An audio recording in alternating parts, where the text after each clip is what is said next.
हा माझा रेडीचा ग्रुप. ह्या माझ्या म्हशींच्या रेड्या. दर वर्षाला माझ्या गोठ्यातून जवळजवळ 25 ते 30 ह्या मुरा रेड्या ह्या अशा तयार करायच्या.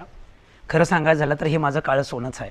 गाभण गेल्यानंतर मला जेवढ्या पाहिजे आहेत तेवढ्या ठेवायच्या दुधासाठी आणि बाकीच्या कालवडी किंवा रेड्या ह्या विकून टाकायच्या, जेणेकरून आम्हाला दुधाबरोबरच इतरही मार्गातून हा पैसा गोळा झाला पाहिजे किंवा पैसा आला पाहिजे.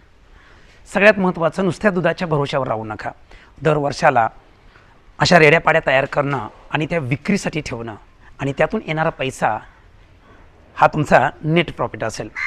अशा हिशोबामध्ये तुम्हाला काम करावं लागेल.